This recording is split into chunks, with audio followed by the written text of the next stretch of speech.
이게 뭐야? 기부 영수증? 30년치 합계가 50억? 어머니, 이 옷 너무 낡으셨어요. 새 옷 좀 사드릴게요. 괜찮아. 이거면 충분해. 정수아는 시어머니 김영희 여사의 옷장을 열고 경악했습니다. 30년 된 옷들, 10년 된 가방, 5년 된 신발. 이게 뭐예요? 기부 영수증? 서랍에서 쏟아져 나온 종이 뭉치들. 수아의 손이 떨렸습니다. 월드비전 1,000만 원, 적십자사 2,000만 원, 유니세프 1,500만 원. 30년치 합계가 50억? 수아는 그 자리에 주저앉았습니다. 10년간 가난한 시댁이라고 무시했던 자신이 부끄러워졌습니다. 이야기는 10년 전으로 거슬러 올라갑니다. 정수아는 30세에 박민수와 결혼했습니다. 수아는 강남에서 자란 재벌 2세였습니다. 아버지는 중견 건설사 회장이었고 어머니는 유명 백화점 VIP 고객이었습니다. 수아는 어릴 때부터 명품으로 둘러싸여 자랐습니다. 초등학교 때부터 샤넬 가방을 메고 다녔고 중학교 때는 에르메스 스카프를 두르고 다녔습니다. 대학교 입학 선물로 받은 것은 페라리 스포츠카였습니다. 수아에게 명품은 공기처럼 당연한 것이었습니다. 민수는 평범한 중소기업 과장이었습니다. 연봉은 6천만 원 정도였습니다. 수아 집안과 비교하면 한참 부족했습니다. 하지만 수아는 민수의 성실함과 따뜻한 성격에 끌렸습니다.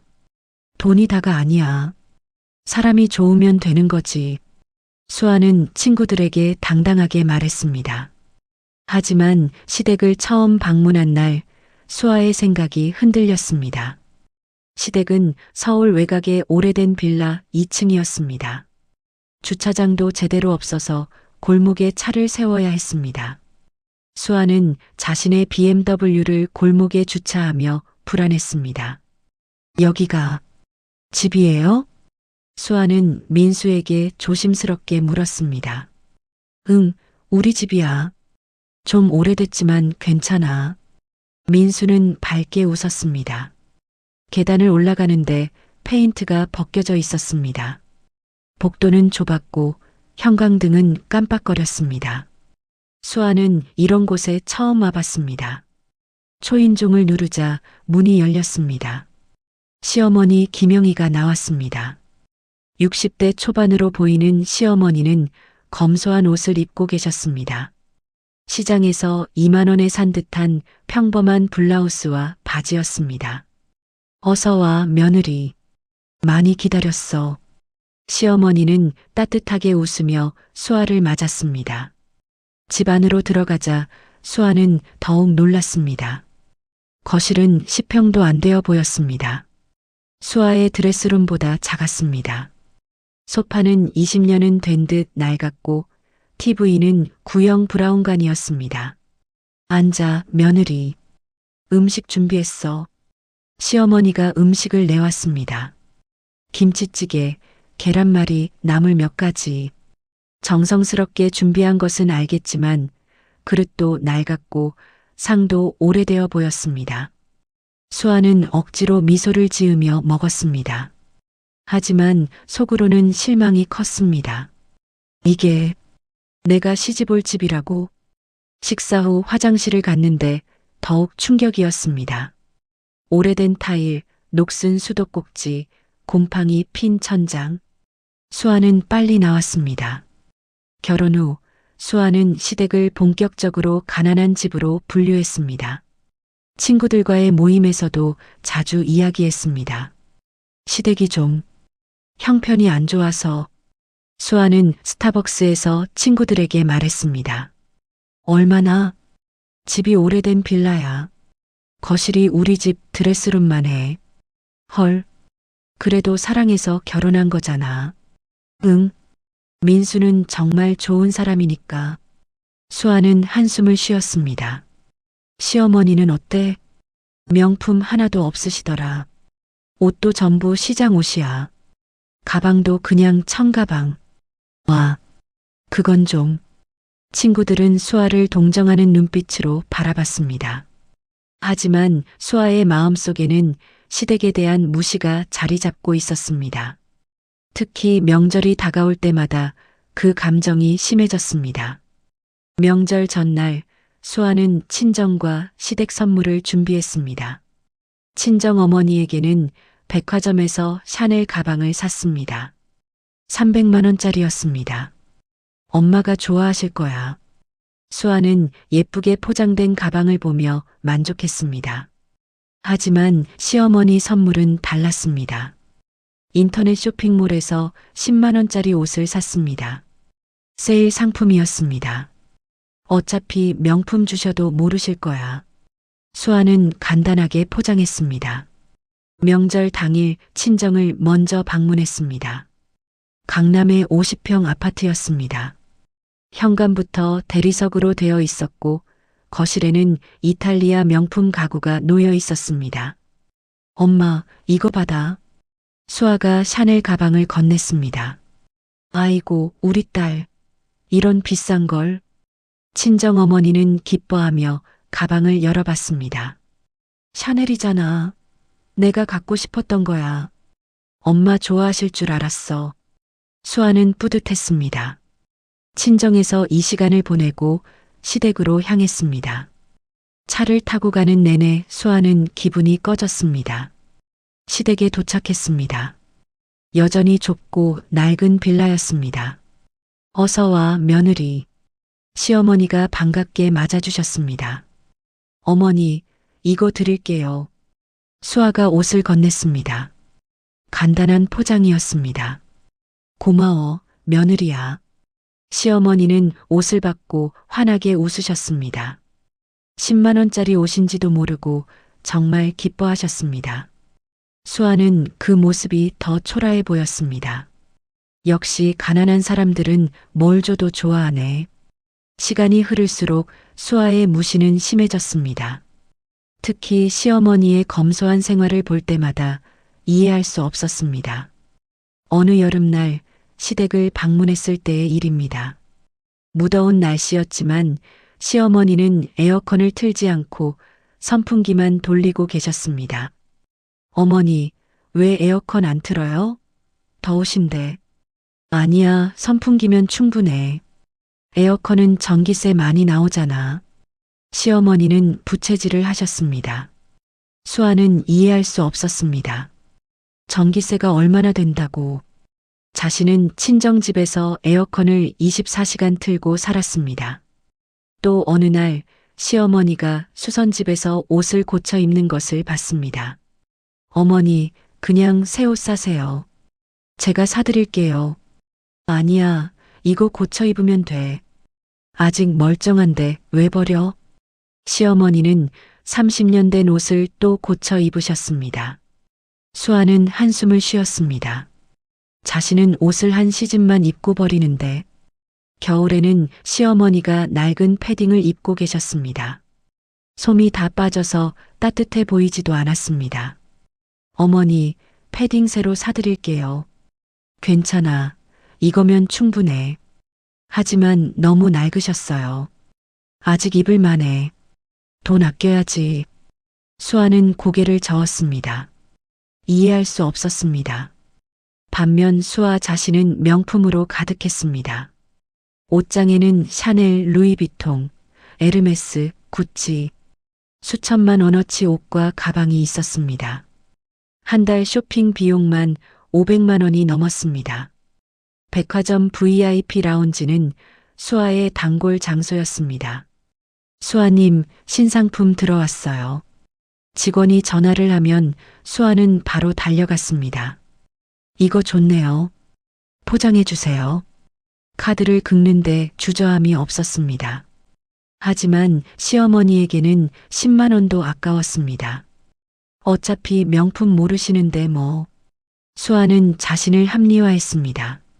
시어머니는 이런 수아의 마음을 알고 계셨을까요? 아마도 알고 계셨을 것입니다. 하지만 한 번도 내색하지 않으셨습니다. 며느리가 준 옷 정말 예뻐. 시어머니는 10만 원짜리 옷을 정말 소중하게 입으셨습니다. 빨래도 손빨래로 조심조심 하셨습니다. 수아는 그 모습을 보며 생각했습니다. 가난한 사람들은 저렇게 소중하게 여기는구나. 하지만 그것이 검소함이라는 것을, 그리고 그 검소함 뒤에 숨겨진 큰 뜻이 있다는 것을 수아는 몰랐습니다. 5년이 흘렀습니다. 수아는 아들 준호를 낳았습니다. 시어머니는 손주를 무척 사랑하셨습니다. 우리 손주, 할미가 돌봐줄까? 시어머니는 매번 제안하셨습니다. 괜찮아요, 어머니. 베이비시터 있어요. 수아는 거절했습니다. 솔직히 시댁에 좁고 낡은 집에서 아이를 돌보게 하고 싶지 않았습니다. 베이비시터보다 할머니가 돌보는 게 낫지 않을까? 민수가 말했지만 수아는 고집을 부렸습니다. 우리 집이 더 좋잖아. 넓고 깨끗하고. 결국 아이는 수아네 집에서 베이비시터가 돌봤습니다. 시어머니는 섭섭해하셨지만 내색하지 않으셨습니다. 대신 시어머니는 매주 반찬을 만들어 보내주셨습니다. 김치, 된장찌개, 나물, 생선조림. 정성스럽게 만든 음식들이었습니다. 하지만 수아는 그 반찬도 별로였습니다. 어머니 반찬. 좀 짜지 않아? 베이비시터가 만든 게 더 맛있는데. 수아는 남편에게 불평했습니다. 그래도 엄마가 정성껏 만드신 건데. 알아. 근데 입맛에 안 맞아. 수아는 시어머니의 반찬을 자주 버렸습니다. 냉장고에 넣어뒀다가 상하면 그냥 쓰레기통에 버렸습니다. 시어머니는 이 사실을 알고 계셨을까요? 아마도 눈치채셨을 것입니다. 하지만 계속 반찬을 보내주셨습니다. 손주 돌잔치 때의 일입니다. 수아는 강남의 유명 호텔에서 성대하게 잔치를 열었습니다. 비용만 3천만 원이 들었습니다. 하객은 300명이 넘었습니다. 대부분 수아 친정 쪽 사람들이었습니다.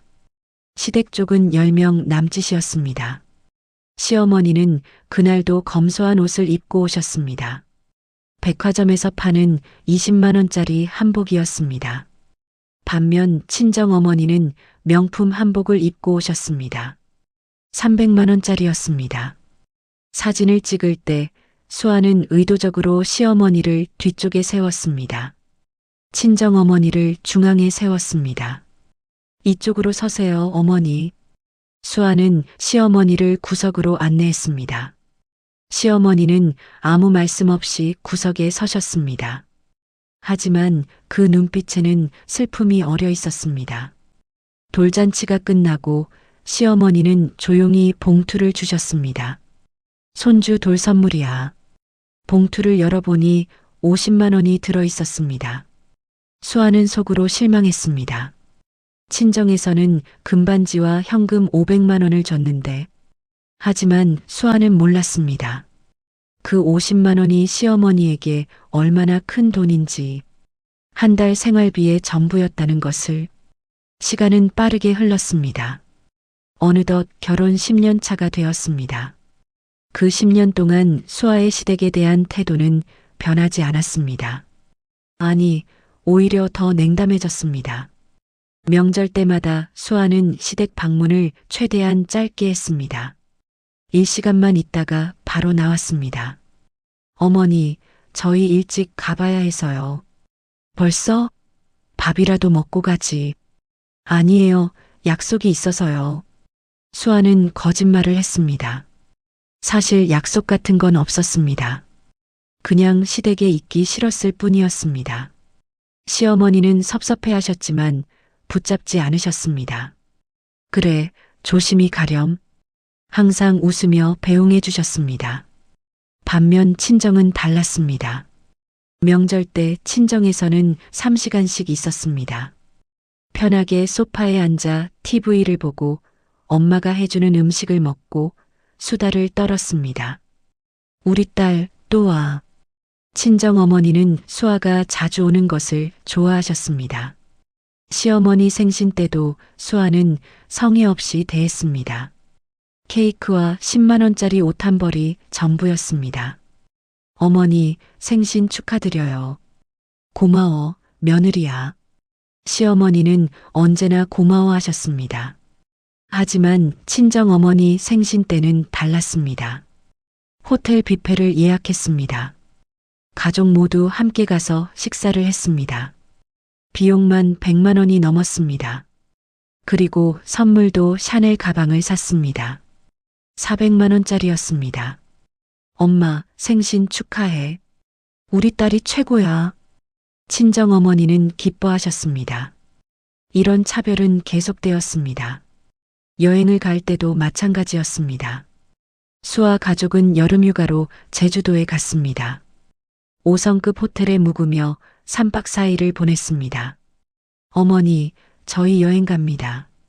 수아는 시어머니에게 전화로만 알렸습니다. 그래, 조심히 다녀와. 재미있게 놀고. 시어머니는 항상 따뜻하게 응원해 주셨습니다. 하지만 친정어머니는 달랐습니다. 엄마, 같이 갈래? 수아는 친정어머니를 여행에 초대했습니다. 그래, 좋지. 친정어머니도 함께 제주도에 갔습니다. 비용은 전부 수아가 부담했습니다. 시어머니는 한 번도 여행에 초대받지 못했습니다. 수아는 시어머니와 함께 여행 가는 것을 상상조차 하지 않았습니다. 좁은 호텔방에 시어머니랑 같이? 상상도 하기 싫어. 이렇게 10년이 흘렀습니다. 수아는 시어머니를 계속 무시했고 시어머니는 그런 며느리를 묵묵히 받아들이셨습니다.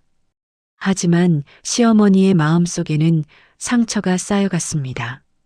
그럼에도 불구하고 시어머니는 며느리를 미워하지 않으셨습니다. 왜였을까요? 그 이유는 나중에 밝혀집니다. 10년째 되던 해 2월의 어느 날이었습니다. 수아는 친구들과 명품 쇼핑을 하고 있었습니다. 백화점 VIP 라운지에서 샴페인을 마시며 새로 나온 샤넬 가방을 구경하고 있었습니다. 이거 예쁘다. 살래? 친구가 물었습니다. 응, 이거 괜찮네. 얼마지? 500만 원이래. 오케이, 포장해 주세요. 수아는 망설임 없이 카드를 내밀었습니다. 그때 전화가 왔습니다. 남편 민수였습니다. 여보세요? 여보, 큰일 났어. 민수의 목소리가 떨리고 있었습니다. 왜? 무슨 일이야? 엄마가 쓰러지셨어. 뭐? 수아는 벌떡 일어났습니다. 지금 119가 모시고 가는 중이야. 병원으로 빨리 와. 수아는 쇼핑을 멈추고 급히 병원으로 향했습니다. 차를 몰고 가는 내내 가슴이 두근거렸습니다. 설마, 큰일은 아니겠지. 병원에 도착했습니다. 응급실이었습니다. 민수가 복도에서 기다리고 있었습니다. 어떻게 됐어? 아직 검사 중이야. 뇌출혈이래. 뇌출혈? 수아는 놀랐습니다. 1시간 후 의사가 나왔습니다. 보호자분 계세요? 네, 여기요. 민수가 달려갔습니다. 환자분 상태가 좋지 않습니다. 대뇌에 대량 출혈이 발생했고 의사는 심각한 표정으로 말했습니다. 수술을 해야 하는데 성공률이 30% 정도입니다. 그럼 수술 안 하면요? 그냥 두시면 위험합니다. 민수는 고개를 숙였습니다. 수술하겠습니다.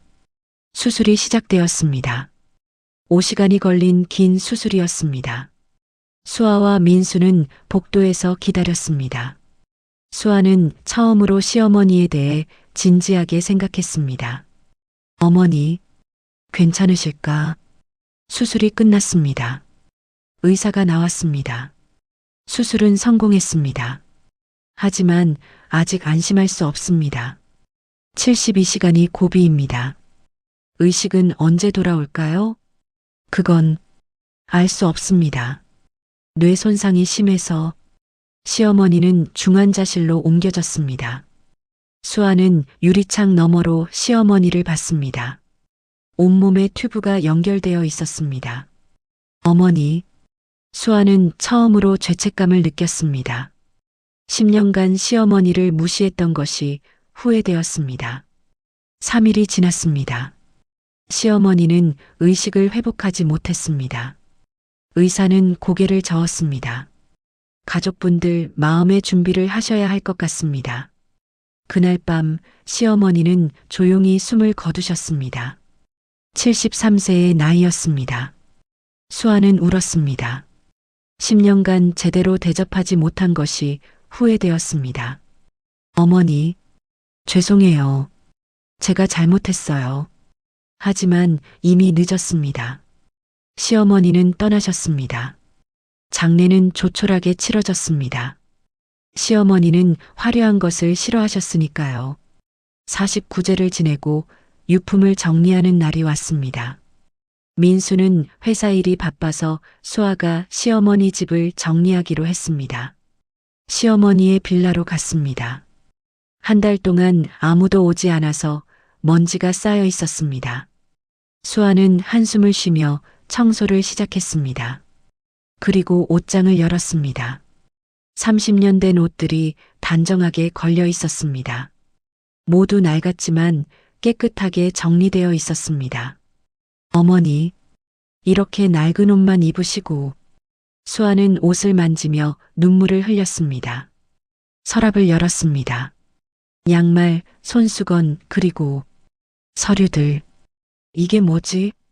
두꺼운 서류 뭉치가 있었습니다. 수아는 꺼내서 펼쳤습니다. 종이 한 장 한 장이 영수증이었습니다. 기부 영수증이었습니다. 첫 번째 영수증. 월드비전 마이너스 기부금액 1,000만 원 마이너스 1995년 3월. 수아의 눈이 커졌습니다. 1,000만 원? 두 번째 영수증. 적십자사 마이너스 기부금액 2,000만 원 마이너스 1996년 6월. 세 번째.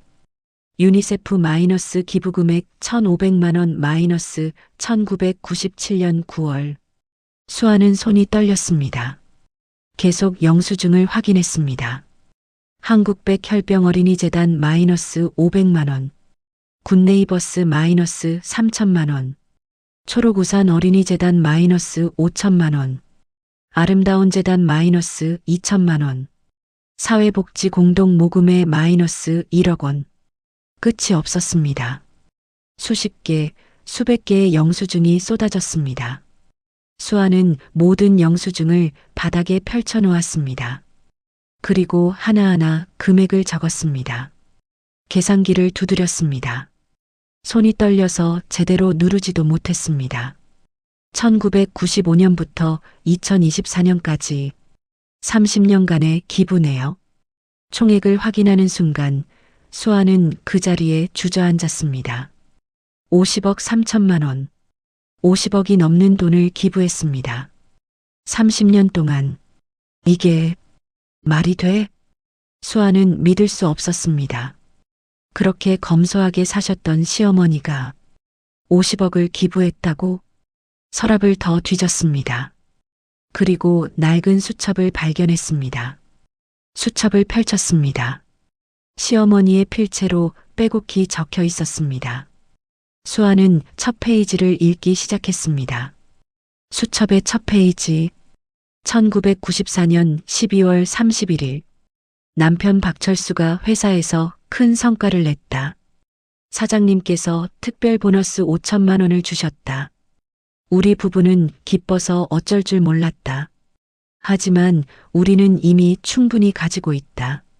집도 있고 차도 있고 먹을 것도 넉넉하다. 이 돈을 우리가 다 쓸 필요가 있을까? TV에서 아프리카 굶주리는 아이들을 봤다.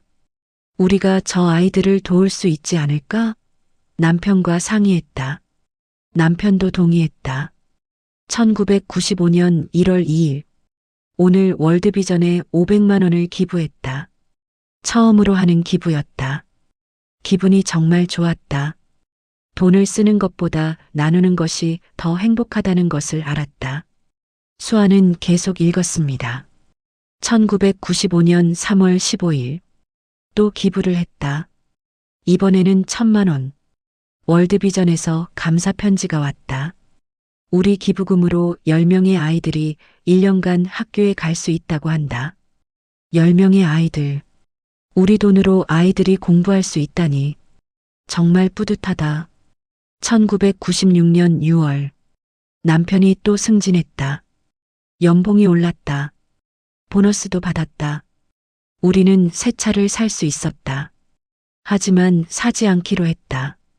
지금 차도 충분하다. 새 차 살 돈으로 아이들을 돕기로 했다. 적십자사에 2,000만 원을 기부했다. 수아의 눈에서 눈물이 흘렀습니다. 1998년 12월. IMF가 왔다. 주변에 어려운 사람들이 많다. 실직자, 노숙자. 마음이 아프다. 우리는 다행히 남편 회사가 탄탄해서 괜찮다. 이럴 때일수록 나눠야 한다고 생각했다.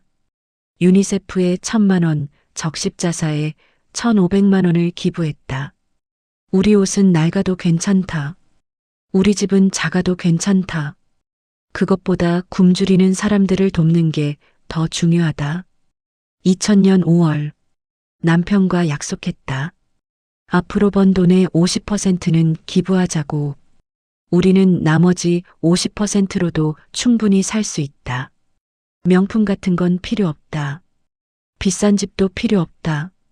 우리에게는 서로가 있고 건강이 있고 일할 수 있는 힘이 있다. 그것으로 충분하다. 수아는 숨이 막혔습니다. 시어머니는 번 돈의 50%를 기부하고 계셨던 것입니다. 2005년 3월. 아들 민수가 결혼한다. 며느리를 처음 만났다.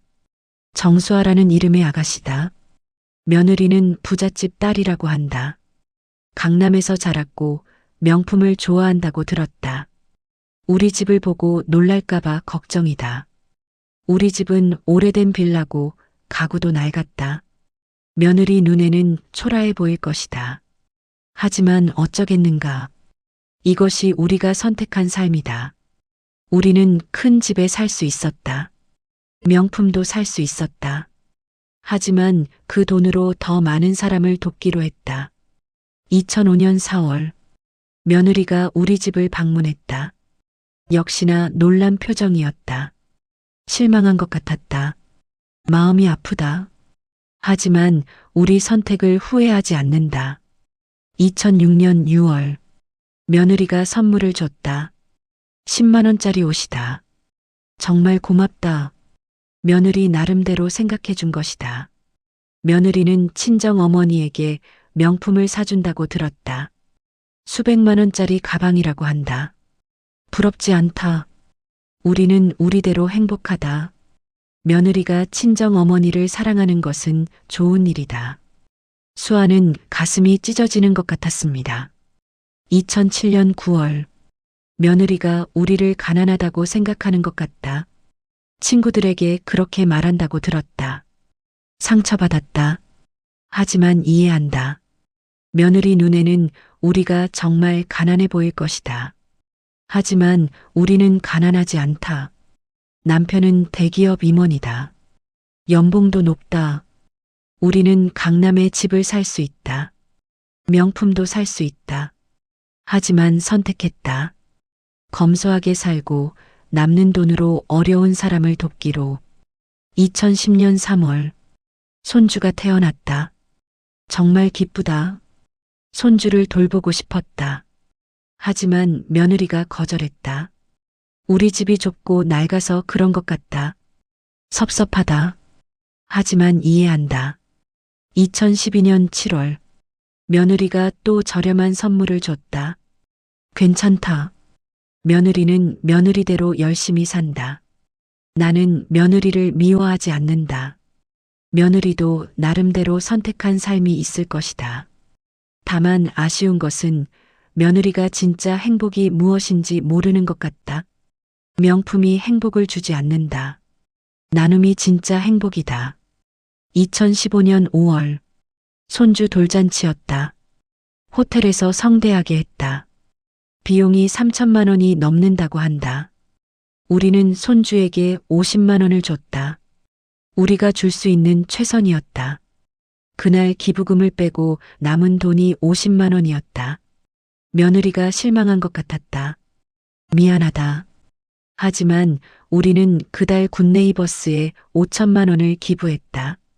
그 돈으로 100명의 아이들이 1년간 먹을 수 있다.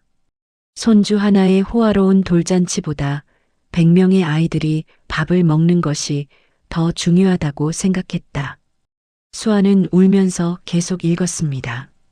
2020년 6월 남편이 정년퇴직했다. 퇴직금이 5억 원이다. 우리는 이 돈으로 강남에 아파트를 살 수 있었다. 하지만 사지 않기로 했다. 이 작은 빌라면 충분하다. 퇴직금 5억 원을 모두 기부하기로 했다. 굿네이버스, 초록우산 어린이재단, 월드비전, 유니세프 여러 곳에 나눠서 기부했다. 우리에게는 이 집이면 충분하다. 서로가 있고 건강이 있으면 된다. 2022년 10월 30년간 기부한 금액을 계산해 봤다. 50억이 넘었다. 우리가 벌어서 모은 돈을 거의 다 사회에 환원했다. 후회 없다. 명품 하나 없이 살았다. 큰 집도 없다. 비싼 차도 없다. 하지만 우리는 행복했다. 우리 기부금으로 수천 명의 아이들이 학교에 갔다. 수백 명의 환자가 치료받았다. 수십 개의 우물이 만들어졌다. 이것이 우리가 선택한 삶이다. 우리는 자랑스럽다. 마지막 페이지였습니다. 2024년 1월 15일. 올해도 기부를 계속하기로 했다. 사회복지 공동모금회에 1억 원을 기부했다. 이제 우리도 나이가 들었다. 언제까지 살지 모른다. 하지만 살아있는 동안 계속 나누고 싶다. 며느리 수아에게. 수아는 숨을 멈췄습니다. 만약 내가 이 수첩을 읽고 있다면 내가 세상을 떠난 후일 것이다. 며느리야, 미안하다. 내가 우리를 가난하다고 생각하게 만들어서. 하지만 우리는 가난하지 않았다. 다만 돈을 쓰는 곳이 달랐을 뿐이다. 우리는 명품보다 기부를 선택했다. 큰 집보다 작은 집에서 검소하게 사는 것을 선택했다. 30년간 50억을 기부했다. 그 돈으로 수천 명의 생명을 살렸다. 이것이 우리 부부의 선택이었다. 후회하지 않는다. 며느리야, 내가 우리를 무시한 것을 알고 있다. 10년 동안 저렴한 선물만 줬다는 것도 안다. 하지만 괜찮다. 용서한다. 내 입장에서는 우리가 정말 가난해 보였을 것이다. 다만 한 가지 알아줬으면 좋겠다.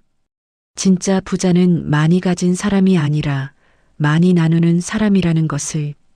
명품 가방 하나보다 아이 한 명이 학교에 가는 것이 더 가치 있다. 큰 집 하나보다 10가족이 따뜻한 겨울을 보내는 것이 더 의미 있다. 내가 우리 아들을 사랑해줘서 고맙다. 손주를 낳아줘서 고맙다. 부디 행복하게 살아라. 그리고 가끔 생각해주렴. 진짜 행복이 무엇인지. 명품이 행복을 주지 않는다.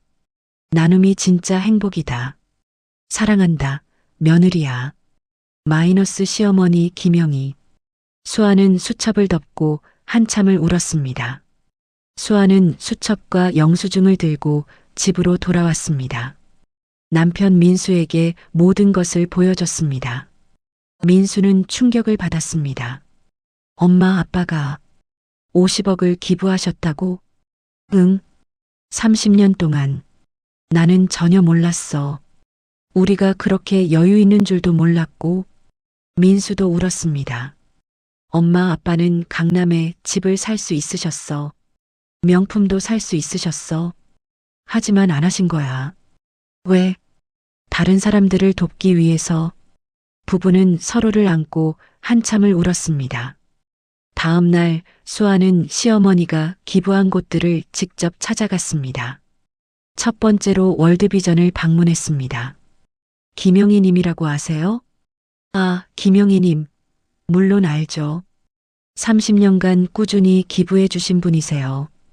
담당자가 환하게 웃으며 말했습니다. 어떤 분이셨어요? 정말 훌륭하신 분이셨죠. 한 번도 이름을 알리지 않으셨어요. 조용히 기부하시고 영수증만 받아가셨죠.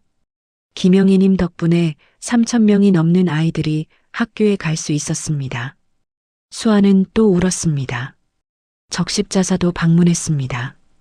김영희님은 혈액암 어린이들을 많이 도와주셨어요. 치료비가 없어서 포기하려던 가족들이 김영희님 기부금으로 아이들을 살렸습니다. 500명이 넘는 환자들이 치료받았어요. 유니세프도 방문했습니다. 김영희님 기부금으로 아프리카에 우물 쉰개를 만들었습니다. 그 우물 덕분에 수천 명이 깨끗한 물을 마실 수 있게 됐어요. 수아는 각 기관을 방문하며 시어머니가 얼마나 많은 사람을 도왔는지 알게 되었습니다. 집으로 돌아와 수아는 생각에 잠겼습니다. 나는 뭘 했지? 자신의 옷장을 열어봤습니다. 수천만 원어치 명품들이 가득했습니다. 이 가방들로 몇 명의 아이들을 도울 수 있었을까? 수아는 샤넬 가방을 내려다봤습니다. 500만 원짜리 가방이었습니다. 이 가방 하나면 10명의 아이들이 1년간 학교에 갈 수 있어. 수아는 결심했습니다. 여보, 우리도 기부하자. 그래, 그러자. 부부는 즉시 기부를 시작하기로 했습니다. 먼저 수아는 자신의 명품들을 정리했습니다. 옷장에 있던 명품 가방, 옷, 신발. 거의 사용하지 않은 것들이 대부분이었습니다. 중고 명품 매장에 팔았습니다. 총 3천만 원을 받았습니다. 그 돈을 전부 기부했습니다. 월드비전, 유니세프, 굿네이버스, 시어머니가 기부했던 곳들에 나눠서 보냈습니다. 김영희님의 며느리 정수아입니다. 시어머니의 뜻을 이어가고 싶습니다. 각 기관에서 감사 전화가 왔습니다. 정말 감사합니다. 김영희님의 정신이 이어지는군요. 수아는 매달 100만 원씩 정기 기부를 시작했습니다. 시어머니처럼 조용히, 꾸준히. 친정어머니에게도 시어머니 이야기를 했습니다. 엄마, 시어머니가 30년간 50억을 기부하셨대. 뭐? 50억? 친정어머니도 놀랐습니다. 나는 시어머니를 가난하다고 무시했어. 10만 원짜리 선물만 드렸어. 수아는 어머니 앞에서 울었습니다. 엄마, 나 정말 부끄러워. 진짜 부자가 누군지도 모르고. 친정어머니도 반성했습니다. 나도 미안하다. 시어머니에게 잘해드릴걸. 수아는 시어머니의 이야기를 책으로 펴냈습니다. 명품 없는 진짜 부자라는 제목이었습니다. 책에는 시어머니의 30년 기부 이야기, 검소한 삶, 그리고 수첩 내용이 담겼습니다. 책은 출간 즉시 베스트셀러가 되었습니다. 수많은 사람들이 감동했습니다. 김영희 여사는 명품 하나 없이 사셨지만 50억을 기부하셨습니다. 진짜 부자는 많이 가진 사람이 아니라 많이 나누는 사람입니다. 언론에서도 주목했습니다. TV 뉴스에 나왔고 신문에도 실렸습니다. 30년간 50억 기부한 숨은 영웅, 김영희 여사. 명품 대신 나눔을 선택한 진짜 부자. 전국적으로 화제가 되었습니다. 수아는 강연을 다니기 시작했습니다. 저는 10년간 시어머니를 가난하다고 무시했습니다. 명품도 안 사드렸습니다. 저렴한 선물만 드렸습니다. 하지만 시어머니는 제가 아는 가장 부유한 분이셨습니다. 청중들은 눈물을 흘리며 들었습니다. 명품은 없었지만 사랑이 있었습니다. 큰 집은 없었지만 큰 마음이 있었습니다. 저는 이제야 깨달았습니다. 진짜 행복이 무엇인지. 시어머니가 기부한 곳에서 감사패를 보내왔습니다. 김영희 여사 덕분에 3,000명의 아이들이 학교에 갔습니다. 500명의 환자가 치료받았습니다. 50개의 우물이 만들어졌습니다. 수천 명의 생명이 구해졌습니다. 수아는 그 감사패들을 시어머니 영정 앞에 놓았습니다. 어머니, 보세요. 어머니가 얼마나 많은 사람을 도우셨는지. 1년이 흘렀습니다. 수아는 명품을 거의 사지 않게 되었습니다. 대신 기부를 계속했습니다. 1년간 1,200만 원을 기부했습니다. 시어머니에 비하면 적은 금액이었지만 꾸준히 이어갔습니다. 아들 준호도 달라졌습니다. 엄마, 할머니 정말 대단하시다. 그래, 할머니는 정말 훌륭하신 분이셨어. 나도 할머니처럼 되고 싶어. 수아는 아들에게 나눔의 가치를 가르쳤습니다. 준호야, 진짜 행복은 갖는 게 아니라 나누는 거야. 알겠어, 엄마. 준호는 자신의 용돈을 모아 기부하기 시작했습니다. 한 달에 1만 원씩이었지만 꾸준히 이어갔습니다. 5년이 흘렀습니다.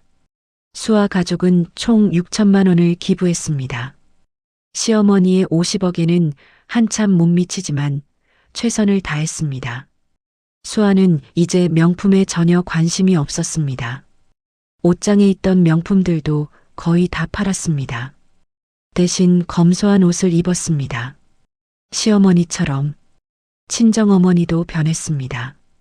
수아의 이야기를 듣고 감동받았습니다. 수아야, 나도 기부 좀 하려고. 정말요, 엄마? 응. 내 시어머니처럼은 못해도 조금씩이라도. 친정어머니도 기부를 시작했습니다. 매달 50만 원씩 정기 기부를 했습니다. 10년이 흘렀습니다. 수아의 아들 준호는 대학생이 되었습니다. 그리고 봉사활동을 시작했습니다. 엄마, 나 아프리카에 봉사 가려고. 정말 위험하지 않아? 괜찮아. 할머니처럼 살고 싶어. 준호는 방학 때마다 아프리카로 봉사를 갔습니다. 우물을 파고 학교를 짓고 아이들을 가르쳤습니다. 할머니가 만들어주신 우물이에요. 할머니 덕분에 이 마을 사람들이 깨끗한 물을 마실 수 있어요. 현지 사람들이 준호에게 말했습니다. 준호는 할머니가 자랑스러웠습니다. 수아는 15년간 총 2억 원을 기부했습니다. 시어머니의 50억에는 못 미치지만 계속 이어갔습니다. 그리고 유언장을 작성했습니다. 내가 죽으면 재산의 절반을 사회에 환원한다. 수아는 시어머니의 정신을 이어가기로 결심했습니다. 어느 날 수아는 시어머니 산소를 찾았습니다. 어머니, 저예요. 수아예요. 어머니, 정말 죄송했어요. 10년간 어머니를 무시해서. 하지만 이제 알았어요. 어머니가 얼마나 훌륭하신 분이었는지. 어머니는 명품은 없으셨지만 가장 명품 같은 삶을 사셨어요. 저도 어머니처럼 살고 싶어요. 나누며 살고 싶어요. 사랑합니다, 어머니. 그리고 정말 존경합니다. 바람이 불었습니다. 마치 시어머니가 대답하는 것 같았습니다. 수아는 미소 지으며 돌아섰습니다. 시어머니가 남긴 것은 50억이 아니었습니다. 그것은 사랑이었습니다. 나눔이었습니다. 그리고 검소함이었습니다. 그 정신은 며느리에게, 손주에게, 그리고 수많은 사람들에게 전해졌습니다. 명품 하나 없던 시어머니. 하지만 그분은 진짜 부자였습니다. 진짜 부자는 많이 가진 사람이 아니라 많이 나누는 사람입니다. 여러분, 이 감동적인 이야기가 마음에 와닿으셨나요? 진짜 부자는 많이 가진 사람이 아니라 많이 나누는 사람입니다. 겉모습만 보고 판단하지 말아야 합니다. 김영희 여사처럼 조용히 선행을 베푸는 분들이 진짜 영웅입니다. 명품이 행복을 주는 것이 아니라 나눔이 진짜 행복입니다. 우리도 할 수 있는 만큼 나누며 살아가면 어떨까요? 이 영상이 좋으셨다면 구독과 좋아요 부탁드립니다. 댓글로 여러분의 생각도 나눠주세요. 여러분도 작은 기부부터 시작해 보세요. 다음에도 더 감동적인 이야기로 찾아뵙겠습니다. 시청해 주셔서 감사합니다.